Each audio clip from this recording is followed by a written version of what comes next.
All right. Welcome back to the channel. I'm not getting any comments yet. If you're in the comments, say hello. Let us know you're here. I see 4 in there. Has it said gone live? Yeah. Yeah, we're live for the past 21 seconds. There's 4 there. They usually say hello. Where am I? Can I find them? Probably not. Private. Oh no, I'm on private chat. I want comments, don't I? They're on the wrong live feed. Oh, there you go. Got them coming up now. Are you checking comments? Yeah, hey, Ellen. Yeah, I need to. Sean, how you doing? Go on then, boys. Tell us what you've been carrying today. Just to keep it ticking over till some more come in. There we go. Tell us what you've been carrying today. Just to keep it ticking over till some more come in. Okay, we got it now. Yeah. Roy, how you doing, pal?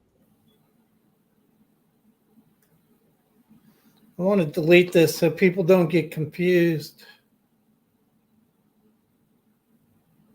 Delete what? There's 2 listings on there. Oh, There's this one and another one. There they're coming now. Hey, Roy, how you doing, brother? EDC. That's a buddy of mine right there. There they're coming. How have you all been keeping? Give us a wee pocket check. What was your main blade carry today? What was your main blade carry? I'll get you mine out and show you what I carried today. I had a number 15. It's a wee blade delete. This used to be the Beer Scout. Used to have the bottle opener on it, but it was blade deleted. And I just have it as a easy open. Beautiful little knife with snake skin, which I can never get right on. It's quite dark anyway, but this is one of my most used GECs. Just a lovely little 15 boys knife. And I didn't get one of the new 15s. I thought it was on the list early enough, but I just missed it. The boy that sells them over here, he's the dealer over here, Mike from Mike's Knives. He got very little sent over this time.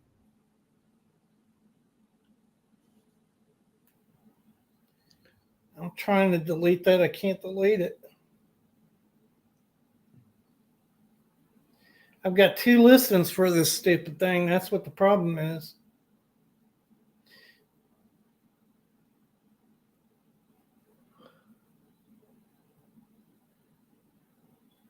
Is the one with a... Yeah. All right. That's what I was EDCing right there. Of course, I didn't go anywhere. That's at Rosecraft. Uh-huh, yeah. Check this out. This is at the OG. Uh-huh. Watch this thing drop. See it drop already? Uh-huh. I just cut myself. Yeah, it just that drops better than any $300 knife I ever had. That's crazy. See that? Yeah, it's beautiful. I just cut myself. See it? Get the ambulance. Yeah, it's crazy.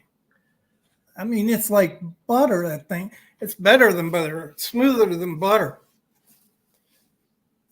Sean, who had the Luciana? I done a cut test with the Luciana and the Pocket Monster. I just done a wee small cut test to see what the heat treat was like. Now, I didn't go to the end. They were both still very sharp after 150 cuts in cardboard, and I wasn't going to sit there. If it gets to 150, you know the heat treat's going to be pretty all right.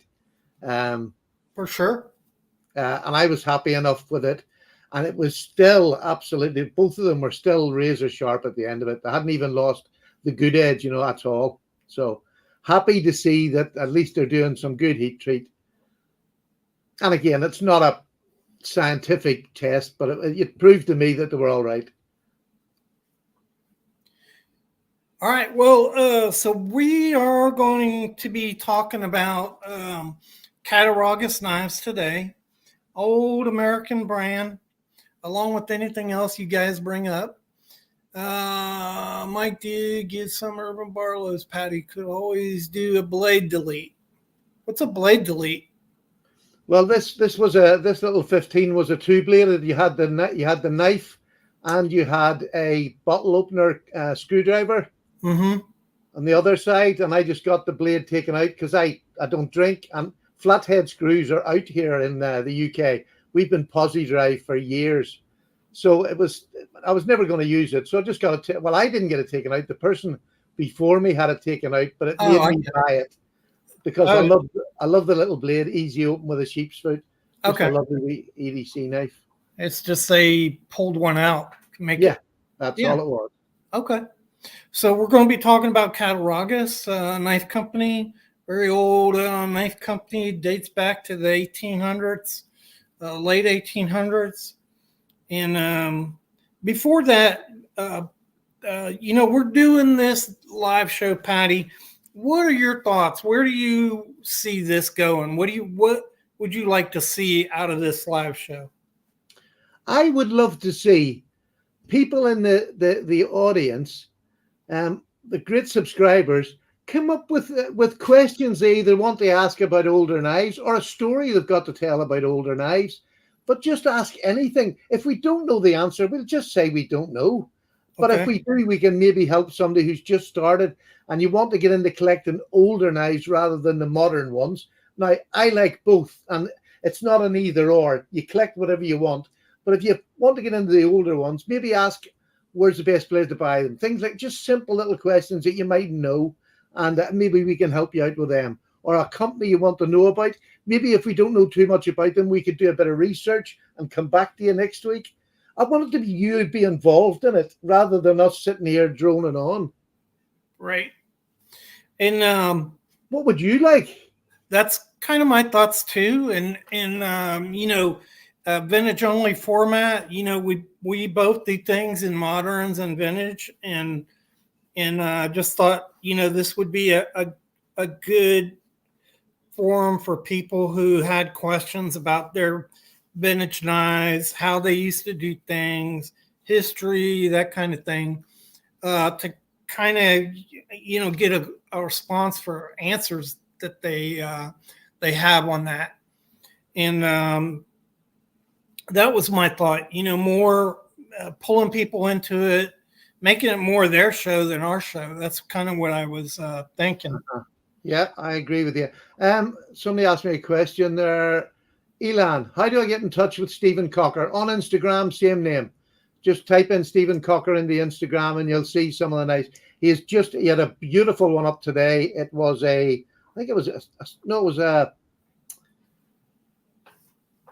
what did he have up today? It was the most beautiful knife. It was an old Whittler. That's what it was, an old Whittler. Well, not an old Whittler, an old pattern, going back years in the pattern and he brought it up to the modern era, but it is stunning.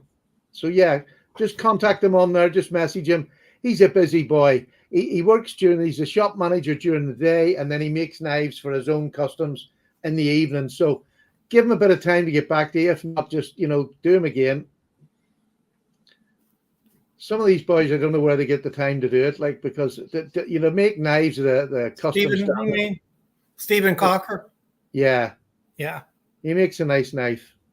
Well, back in the day, a good cutler could make 50 knives a day. Oh, yeah, and more. and some of the masters used to make up to 100 knives a day. So that's kind of phenomenal to think about the quality that went into those things, and they can make 50 of them in a day. That was actually doing the blade steel on an anvil. Yeah. Just amazing. Yeah, it's crazy to think about that. Okay, so we are going to be talking about the Cattaraugus. This is a Cattaraugus knife right here. And this is going to surprise you a little. If you look at that, it's an electrician's knife. You can see the second blade there. Yeah. Oh, let me see. I can get that second blade in. See Yeah. it? Yeah. And so Cattaraugus, the first thing you need to realize is Cattaraugus patented this right here. The locking, the what we call a liner lock, but it's not really a liner. If you look on there, it's in the middle. You see that? Yeah. Notice how it's in the middle? Yep. So it was really a divider lock, but that shortly after that, Schrade went crazy on that and moved the liner from the divider over into the liner and put it on a lot of hunting type knives. I just watched a video of a boy who is credited with doing the liner lock. I can't think of his name now for the life of me. Michael Walker. Michael Walker, yeah. And it was a really interesting story. He makes some quite unusual type knives as well. He does. He's still going at it. Yeah, but, yeah. So Michael Walker in the 80s, right? It's actually, I think in 1978, he developed the liner lock, but he didn't really develop the liner lock. What he did is perfect it. And so what really was the big deal with Michael Walker was he added a ball detent onto the blade so that it was very smooth going into the liner lock. And I just don't think I got one right here.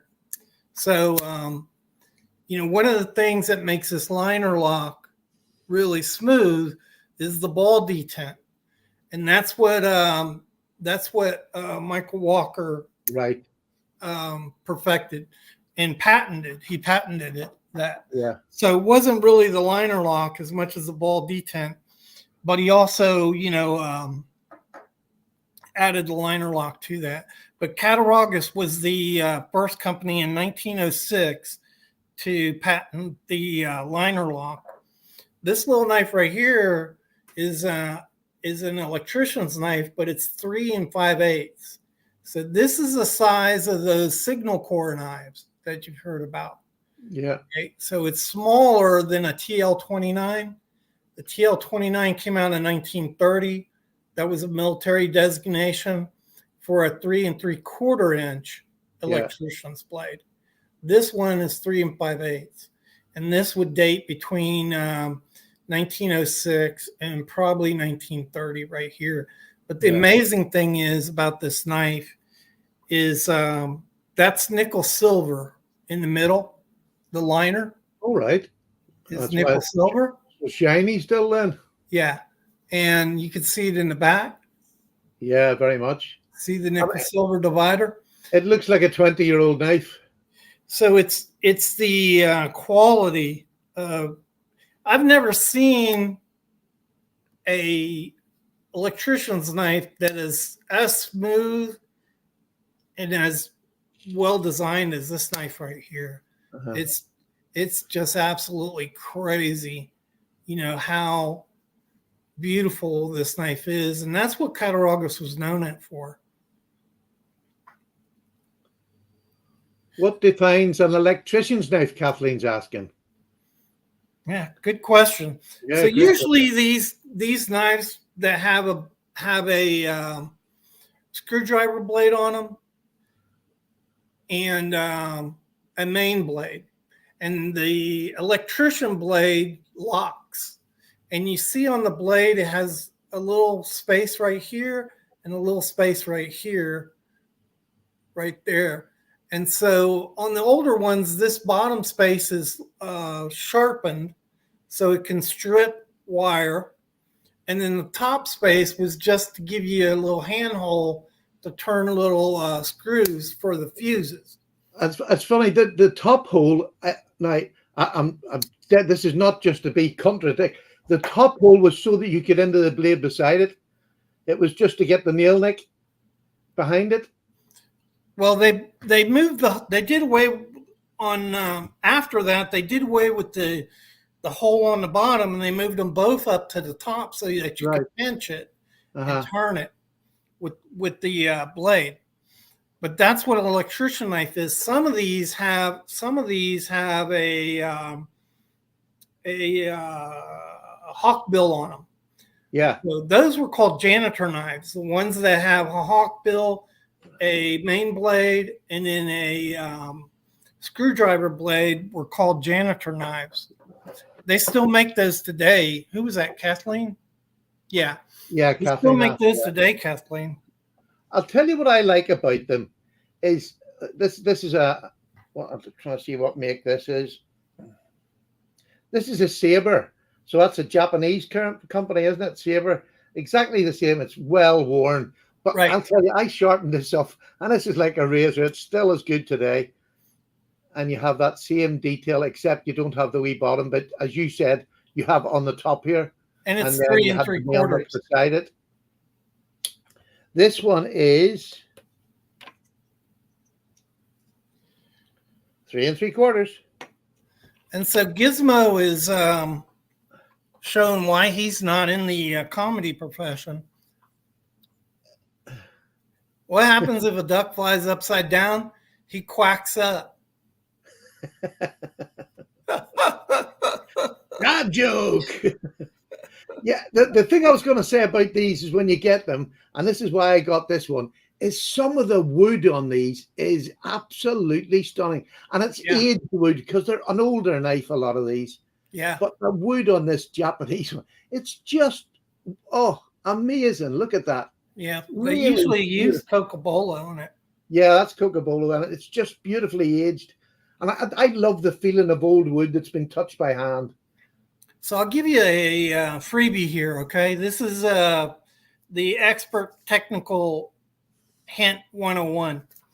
So you can get you a rag and wet the rag and put it on top of your wood and take a steam iron and put it on steam and run it over that wet rag.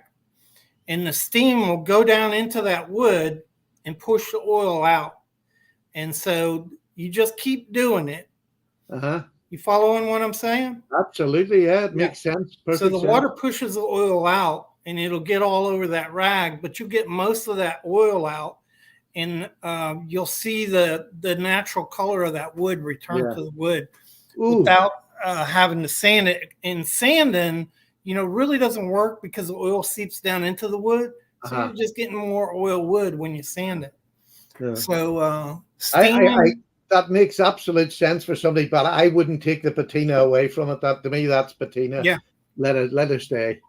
But it's yes, it's a really good idea for other handles, maybe newer handles that I want to refresh.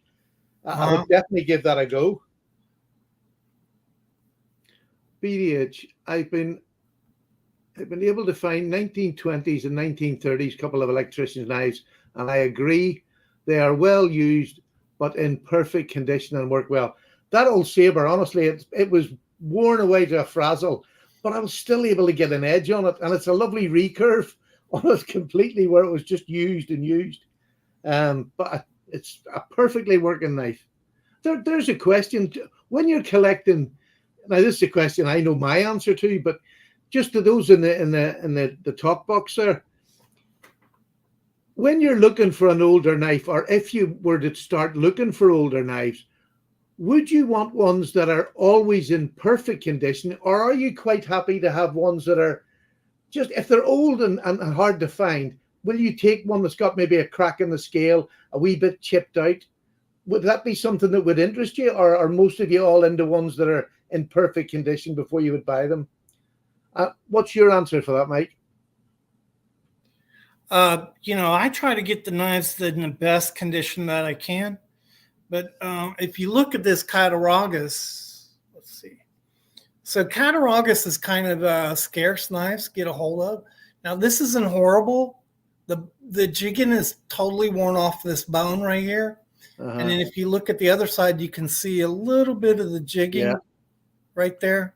Oh, boy, and you have a lazy blade here. Well, you have a lazy blade here, but it snaps, and you can't hear the snap.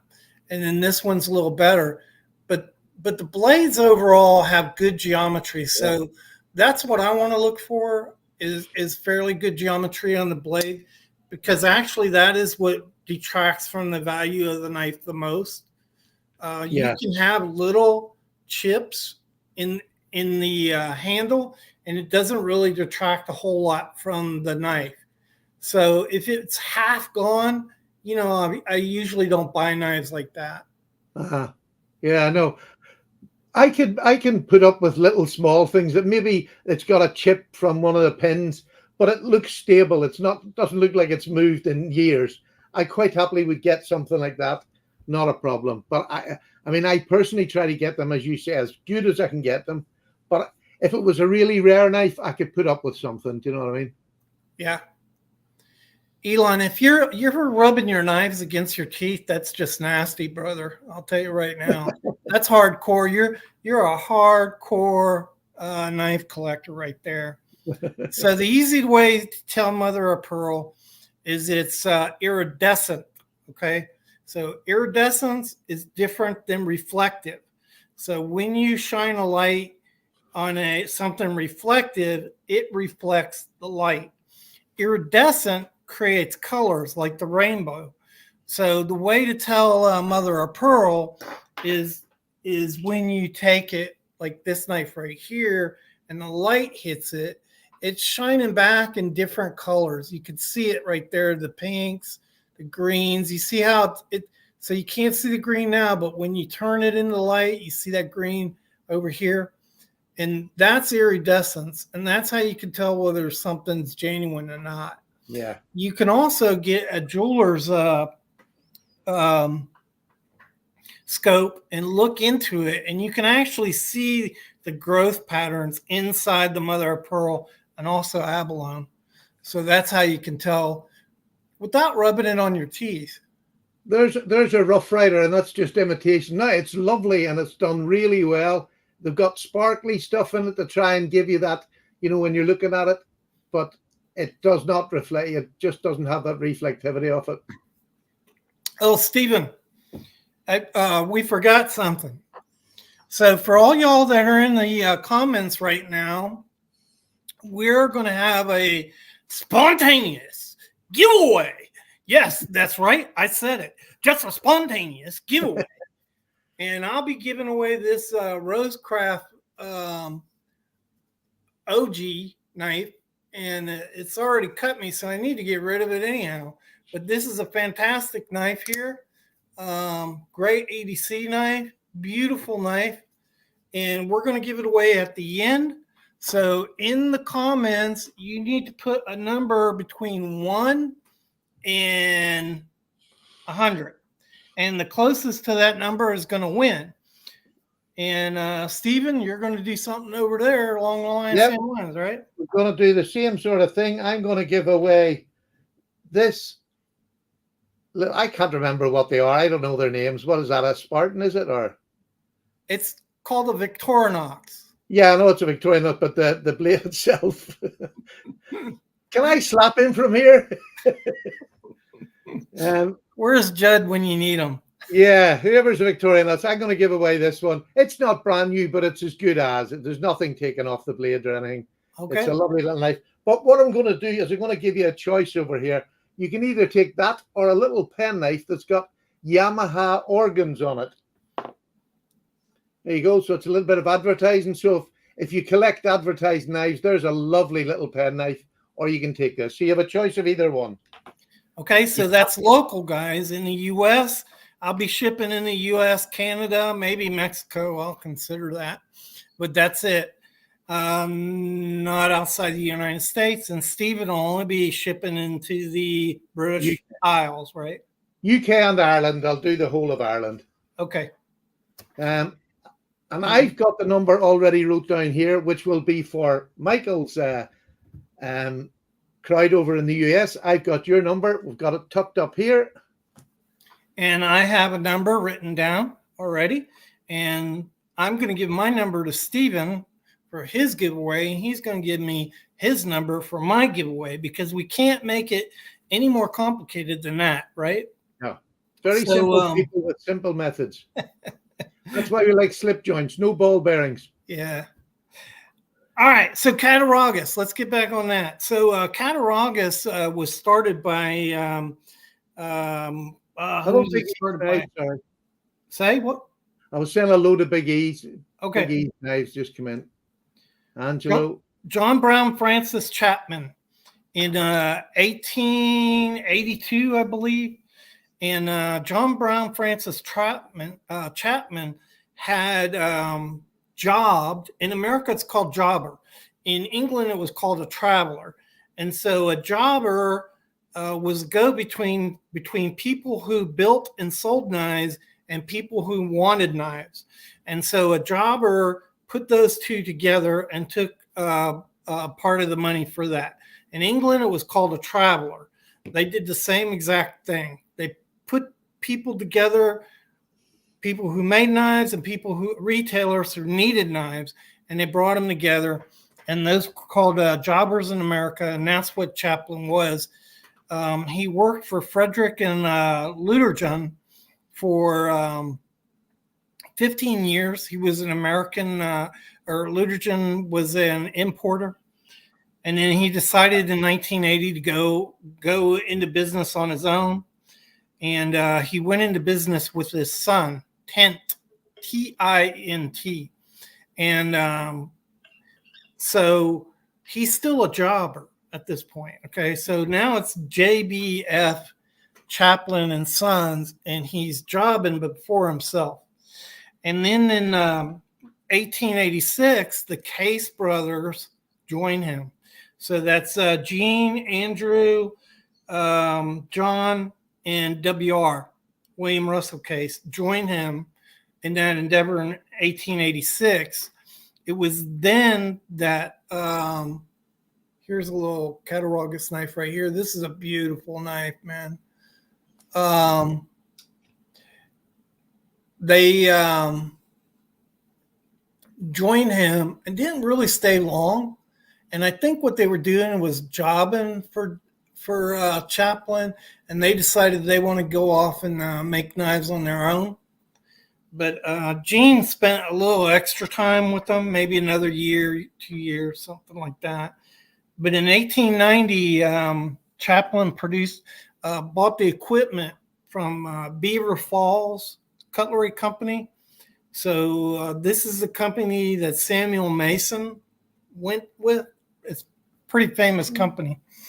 And he bought the equipment from them and started making his own knives. When the Case brothers first went into business, they were jobbing. They didn't have a factory. And so Chaplin made most of the Case brothers' early knives early on. Make sure you guys put a number in your comment. Put a number in your comment for a chance at these free knives. There's one that I have. It's the only one I've got off it. And talk about bone that looks beautiful. It is beautiful. It is absolutely, and it's the same on both sides. Really beautiful bone. Tip bolsters. Yeah. Oh. Good geometry on those blades. Yeah, and I have them sharp, and I carry this and actually use it. I really, really enjoy this. Now, I don't hard use it, but I'll cut a bit of string, bit of paper, whatever with it. I just love having this in my pocket because I think this is either the very last of the 1800, by 1895 and onwards. It could be anything from that range, I think. But I don't think it's too far into the 1900s. Do you? Or no, I don't think so. I think it's sort of even go early 1900s. Yeah, late 1800s, early 1900s. Remember, I just saw somebody came in. I'm sorry, you kind of passed through the comments really quick. For some reason, this is not letting me go up to my comments. I can go down, but I can't go up. Oh, let's try this. Oh, there you go. So splitting slices, right?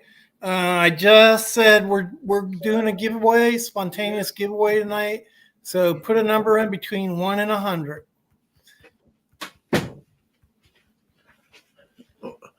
Sorry, my daughter was trying to ring me. I've just got the wife to answer just in case there's something wrong.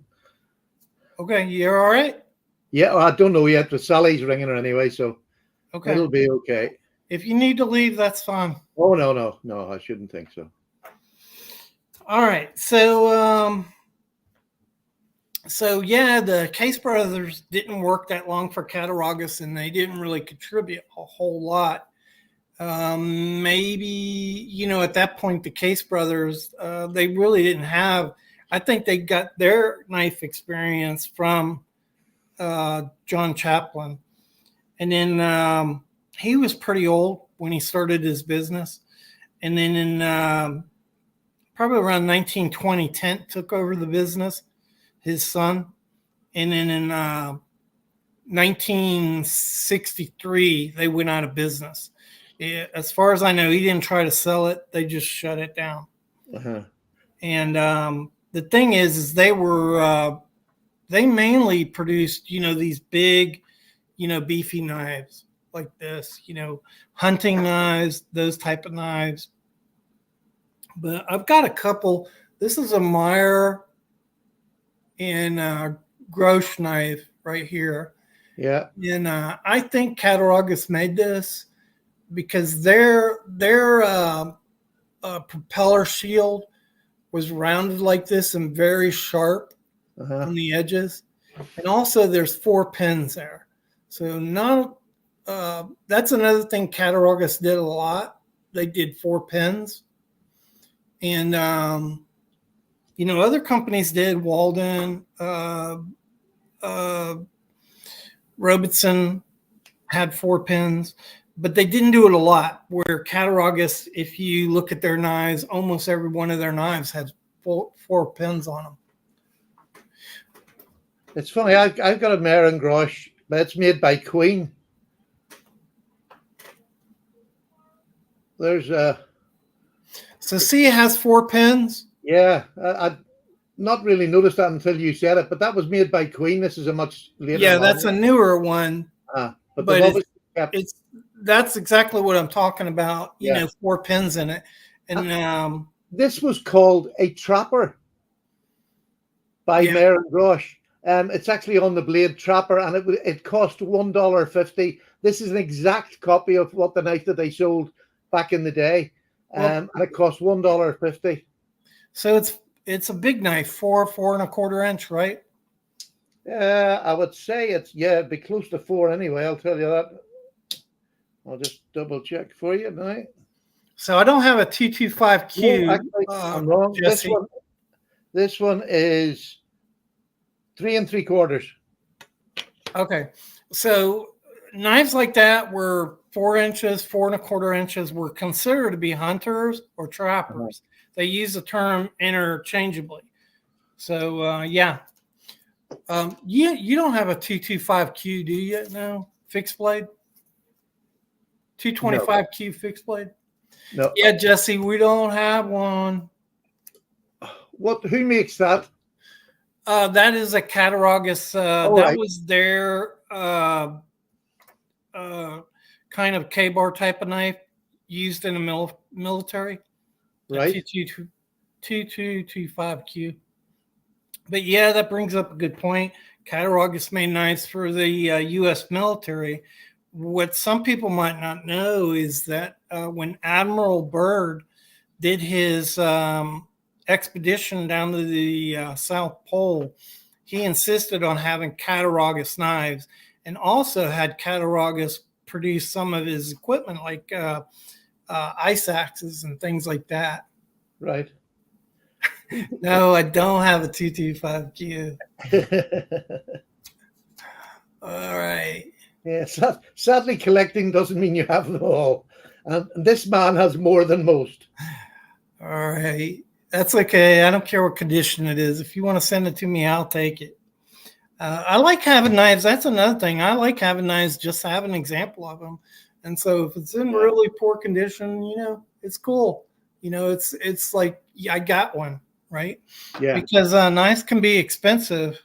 And especially when you collect like I do, I'm all over I'm all over the paper. I'm a shotgun collector.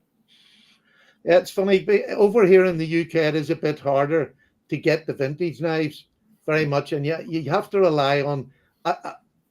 And this is what a lot of people sort of maybe need to find out. If you want to find places in the UK to buy knives, you need to get on to the Facebook groups, slip joint Facebook groups, and there's traditional slip joint Facebook. But get on them all, because that's where you're going to find people selling them at hopefully a reasonable price. I mean, that's where I get most of mine from.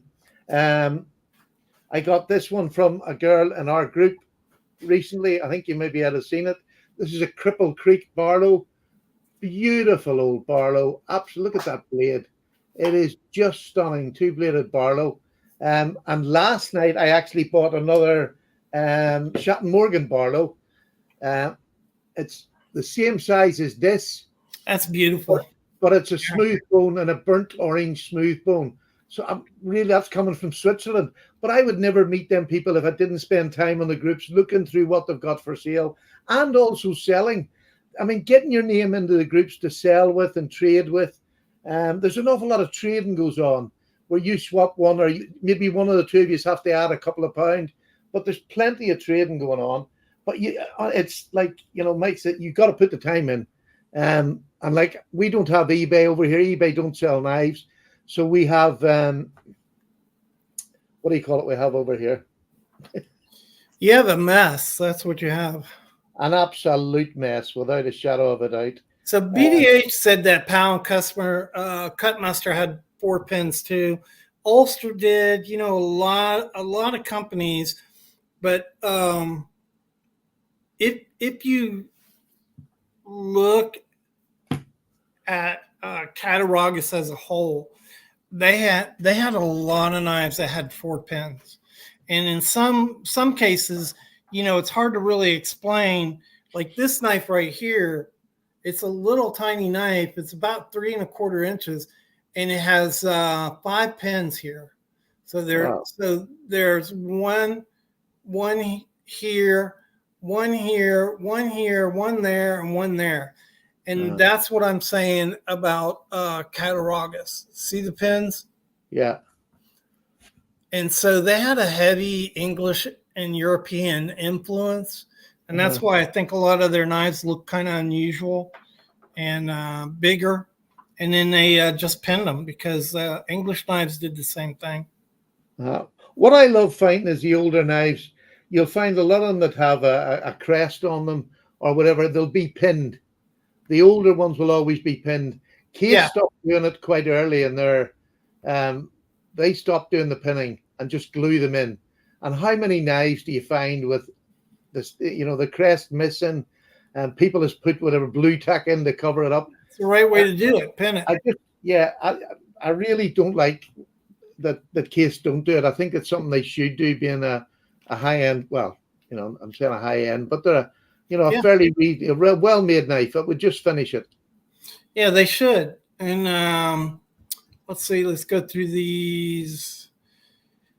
Jesse's saying he's got 3 Cattaraugus knives. What do you think of them, Jesse? I think they're fantastic knives. Philip said beautiful Barlow. Yeah. Mike, Kathleen's asking, when you get knives in bad condition, do you try to repair them or just keep them for your collection? So I'm going to be doing more of that. No, and that once I start repairing knives, I may get some more knives that are in bad shape, because you get a rare knife and the only thing missing wrong with the rare knife is the scales on the knife. Those are easy to replace. So traditionally, I've tried to get knives in pretty good shape. The blades have good geometry. The blades work. The scales overall are pretty good. And, at least in good condition. But in the future, I may start getting some knives that need some work, because I'd like to do that. I'd like to get into working on them. Yeah, I have to say, I'll go in on that one as well. I've just started doing repair work now. I'm a complete newbie at it. So I've started very simply just cleaning up an old knife, just getting an old knife that's in a terrible dirty state and rust on it, and just cleaning it up and bringing it back into use again. And I think that's where I get the pleasure, is when I've done it, I will carry it and use it. I always carry two knives anyway. One of them is going to be a sort of a lesser knife, if you like, and then I like carrying a good one in case I meet somebody I know and they want to see what knife I've got on. I can show them my good knife, and I have my butcher for, like, at the minute I'm carrying three, because in my fifth pocket I'm carrying a really old, this is just an old Richards knife, but it's got lovely covers in it with flashes of red in it. Right. Really, and it's in my fifth pocket, and I'm trying to use this as much as I can. And to be honest with you, in my day, this little knife can do most every task I need to do. Now, yeah. So a lot of people like to do that, and I don't see anything wrong with that. I think you have to realize. I don't think a lot of people think about this. You take this Meyer and Grosch knife here. You know, it's pre 1940, and if I can get it open here, you hear the snap on that thing. It seems like this knife is just fine, right? It works just perfectly. But the thing you got to remember is the steel's 100 years old. And so you get stress fractures, and it just wears out. Steel wears out. And so on my more collectible knives, I don't carry those because of that. Because if you're out there working with them, they seem fine, but then the back spring will break on you and you have nothing. Yeah. And so, of course, you can get that repaired, but, you know, it's harder in some places than others. Yeah, I think I agree with you entirely. I wouldn't use a really old, you know, like I wouldn't use something like this, which is a really old. Look at that. And although it works perfectly, this is a really old quill cutter. Yeah. There's no name on it. There was a time when there was no name. No companies put their name on them. They just made knives and sold them. I wouldn't use that for anything. Although it's sharp, I have got it sharp because I wanted to. All blades should be sharp, in my opinion. If I've got them, I want them sharp. Now, they mightn't be hair shaving sharp, but they're sharp. Jesse says he gets stress fractures too. I agree. That's a problem. Yeah, I have to say I've been enjoying just doing very basic repair work. But again, I'd like to go on to be able to take a pin out, because a lot of the knives I find on the old Etsy and things like that, where you're buying off people who really don't know anything about knives, they just think old means money, and they're trying to sell you something for way beyond its price. And that's not always the case. Old knives do not mean money. They don't all fetch a fortune or even a good amount of money. A lot of them are worth £20 or £10. I didn't mention it, but this knife, I did a video today. Lovely. I can't remember whether I posted it or not. This is a Buffalo cutlery knife, and we call that butter and molasses, but it's a in advertisements, you'll see this advertised as imitation horn. Is what that was meant to be. And a really nice cattle knife, but this is a really, really nice knife, but it has a low collectability. And the reason is, you know, some knives, like case knives, are numbered and they're valued. And so people like to collect them. Same thing with shredded knives and a bunch of other knives. But on knives from these obscure companies like this, they don't have model numbers, and so they're hard to collect. And that's why a knife like this could be a very fine knife. It's 100 years old, but it's not worth a whole lot. No, you know, because people don't collect them. And what makes something collectible is the demand to get this knife. And it's just like anything else that people collect. Yeah, so the Richards knives are like that. There's some lovely knives, and they're okay. They're made well enough, and a lot of them are not in the UK. Made an awful lot of, for the princes and princesses, and had their pictures on them. Houses of Parliament, Big Ben. He made all them, and he sold thousands upon thousands of them over the years to tourists, just to tourists, and he was charging, more than what they were worth even then. Do you know what I mean? But you wouldn't get that money for them now at all. Do you have any knives that you got this week out you want to show? Oh, that was a good lead-on question. I showed the Cripple Creek earlier while you were away, but I got this beautiful one, and this is a George Wolstenholme 400-year-old anniversary knife for the Guild of Cutlers here in the UK. And let me tell you, this is just a little Bobby Dazzler. It's a little small knife. Look at that. Is that not just beautiful? Curly maple. And the green in this is the color that's in their flag, and their flag has sets of swords crossed. The Company of Cutlers this was, and it's a 400-year-old organization which is still going today. And George Wolstenholme himself he was a director and one of the top boys in the company for a while as well. And a lot of the old famous knife makers were in it.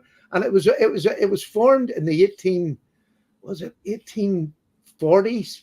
No, 1640. Sorry, 1640s. Yeah. By an act of Parliament to look after the cutlers in Sheffield, which I think that's going back that far to get a government then to pass, the king to pass an organization just to look after cutlers.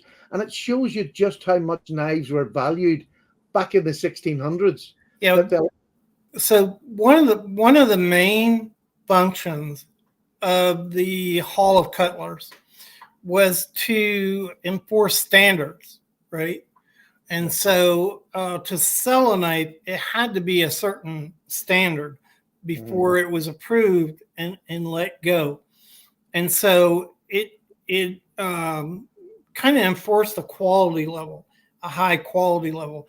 Of course, there are some bad things that go along with that too. It's kind of like a unionized thing, but basically it was the same idea between the marks you put on silver. It was to enforce a quality standard on the silver leaving England. And so it had a lot of positive influence. So let's answer some questions. BDH said pre-World War II, not many folders were numbered.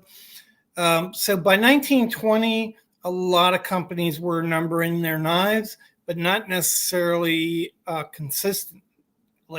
So Robertson had a pretty good consistency rating with their model numbers, but Winchester had a good numbering system, but it was hit and miss. They didn't always put it on their knives, and that's kind of crazy. But Remington was the same way. Where are we? I lost my feed. Okay. Are you there? Okay. Yeah. Hold on, I lost my feed. Okay. So Remington was another one that, had a good numbering system, but they didn't always put it on their knives. And you can see that there's all kinds of Remington knives that don't have numbers on them. And, by the 1940s, I think you had a lot less companies left. And that's one of the reasons why the smaller companies didn't actually number their knives. And so that's the discrepancy there. I want to see modern slip joints. I really only have one available because we were talking about bench knives. That's a new knife I got. I still have that handy. And could you show me some of your modern? This is a Viper knife. This thing is absolutely fantastic. So if you don't want to buy Chinese knives and you like modern slip joints, what a fantastic option. It's full titanium scales, which not only is that an expensive option, but it's also lightweight. And then it's milled. You can see the milling on it right there. It's bronze anodized. Beautiful. And then it's a full slip joint and really good pull on this knife. So listen. That's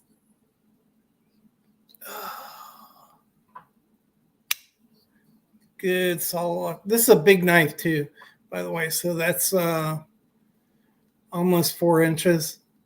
You see, that wouldn't be legal over here in the UK. No, it wouldn't. But it wouldn't stop me getting it if I liked it. And you've got M390 steel on it.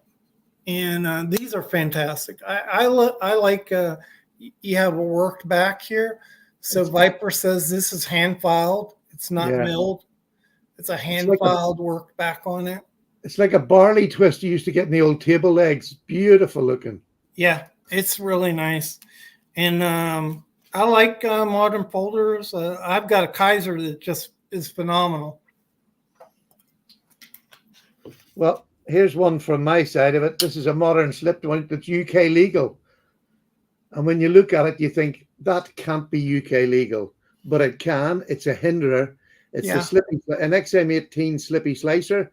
The slicer relates the way the blade itself heads up and leaves you a bigger flat portion, or whether it's hollow ground or flat, but it makes it just a beautiful, and it's like a bead blast, but it's such a smooth through it. It glides through anything. And unlike a hinderer, it hasn't got a big thick spine. Do you know what I mean? It really is just a lovely work. This could do anything. And it's one of the safest knives as a slip joint. And I'd just like to show you, if you're holding down the bottom and not up on the choil, and you're holding here and this blade goes on you, look how much it misses your finger by. Right. And when you're up on the forward choil, it'll not move because you're holding it there. Yeah, that's what my Kaiser looks like. And so they're really practical, and I really like it. It's got a pocket clip like yours on it. And it's really this one has the hinderer look, but just in a slip joint. And it's no less a good knife, you know. Yeah, I think they're fantastic. Yeah. The only thing is price. I mean, when I got this, they were about 300. And now buying on the second-hand market, they didn't hold their price. So you can pick them up now in the second-hand market sometimes for 200. And to me, that's a really good spend of £200. You've got 20 CV on the blade as well, which is a super steal. So what we're going to, I got a couple of questions to answer here. Timothy asked about what do we feel about New York Knife Company. And so New York Knife Company was the premier knife maker in the United States from the 1800s up until about 1920.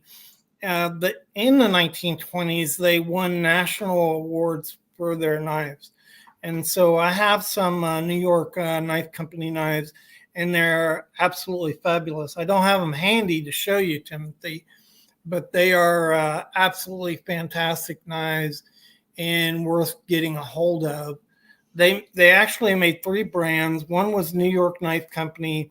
Another one they marketed under the branding of Hammer brand, which are good knives.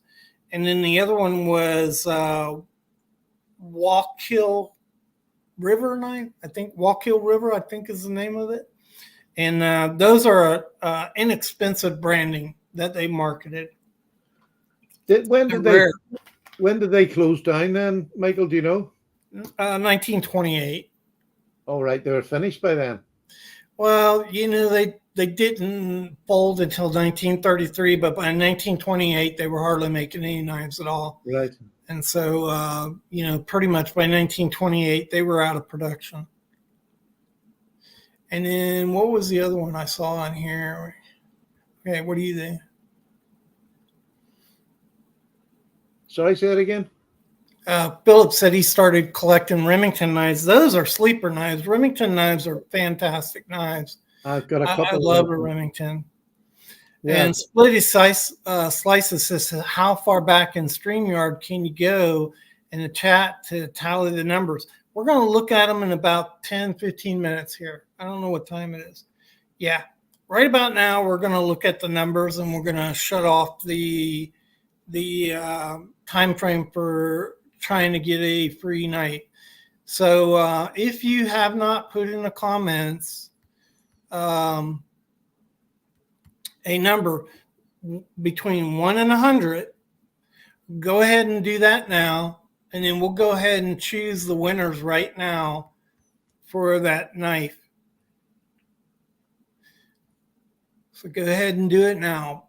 Between 1 and 100. And the way this is going to work, for me, it's going to be continental North America. So I'll ship to Canada or Mexico, anywhere in the United States, but not outside the United States. For Patty, anywhere. I'll do Great Britain, Northern Ireland, and Southern Ireland. And Patty's going to give me his number, and then I'm going to give him my number. Okay. Do you want me to give you yours now, and you can check the American ones first? Yeah, let's see. It's 557. So that's what we're going to consider. Any comments before 557? My number is 67. Oh, that's for me then, right? Yeah. So let's have a wee look, everybody that's in there. See if you can find out who's the closest to 57. Did you say 67 for me? What's yours? 67. And for the UK ones, or no, that's 57. 57 is the UK ones, and this one, which is 67. 67. Sorry, is the UK. Right. And 69, how come we got that close?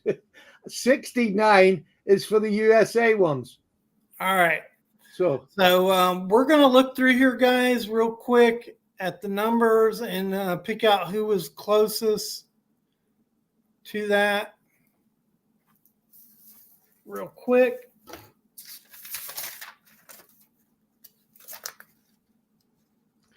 $46.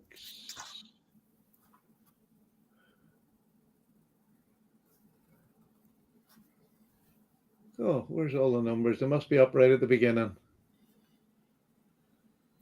Yeah, I'm sure there is, but we told them a couple times about it.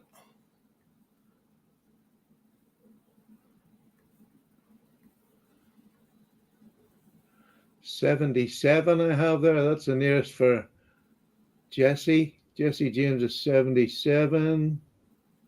He's US. 56 is Marco. I take it he's US, is he? Marco's going to win again. He just won something from me. He's getting in to be a professional winner. He's counting the deck. Oh, there's a 66, James Curlin. Are you US, James, or are you UK?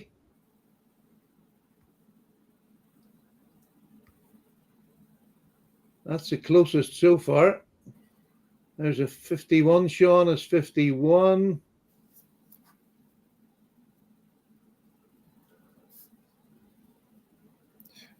That's another thing. I don't know how to tell where they're at. Some of these folks I know. Well, they have to be in to win it. So if they're not here, and there's a 76, Kathleen. She's so far the closest. 67. Timothy Kubler. The 67 is for the UK. So you are right on the button. So now we're looking for closest to 69 for the US. So that's a 67 right on the nose. Who was that again? Well, he would, Timothy, I believe, is US. Is Timothy US? Yeah. All right. Timothy, let us know whether you're US or UK. Yeah, he would be US. He won at 67 as US, isn't it? Right. And 67 was UK. 67 is UK. 69 is the US. That's right. But I'm no good at this. He's the closest so far in the US. Yeah. Okay, that's what I'm saying. I'm saying Timothy won for us.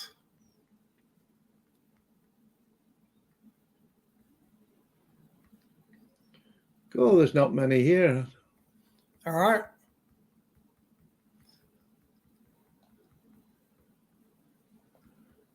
So if you're in the UK and you've put a number close to 67. 67, give us your number. Let us know down below what your number is to see if it's gone through all that. I'm not sure who's in the UK here. So if you're in the UK, please down below, give us your number if you're close enough to 67. Gizmo was 38. I'm going to get you one of these days, Gizmo. Scene was 51. Isn't he the UK? Sean? Yeah. Is he 51?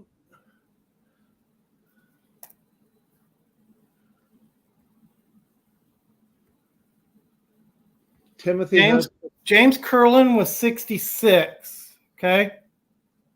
Yeah, there's somebody saying here Timothy had 67 as well. Oh no, it is. Sorry, yeah, Timothy Chibler. So we need to know, James, are you UK? Jesse James, no, he's American, I think. No, James Curlin. All right. Jesse James, where's he? He's American, US, I believe. And Kathleen, where are you, Kathleen? She's US, I believe.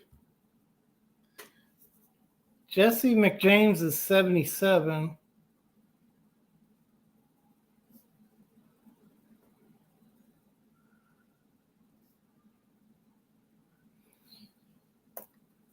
Sean had 67. Where's Sean from?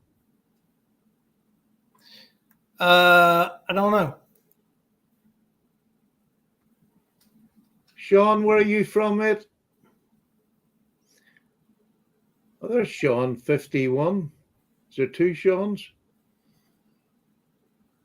Kathleen's US.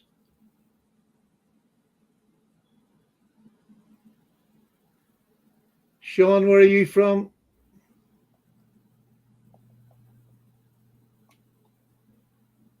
Sean's in the UK. It looks like Sean's won it. Did he say he's in the UK? A couple of people have said Sean's in the UK. Sean, if you're here, let us know. Just make sure they're in the UK. Oh, he's got up there, Sean, UK 51. Okay, he would be your UK winner. Okay. Sean, I showed you the two knives. You have a choice of whichever you like. If you like one that's got advertising, there's a little pen knife, the Victorinox in aluminium. And there's this knife at the bottom. If you're not too keen, you just want a Victorinox in good condition. This is a beautiful little knife, great condition. So if you let me know, if you contacting me by Instagram and it's Paddy's Potato Peelers, just go on there, private message me and give me your address and which one of the two knives that you want. And I'll have them sent off to you within the next few days. Okay, and I've got Timothy Subella as winner at 67. The number for the US was 69. And I think, Timothy, you wasn't in the United States, or you're not? Go ahead and let us know. Sean, where is Sean? Yeah, Timmy says he's in the US, and your winner was Sean. I don't see him. Sean, are you a UK resident or Irish?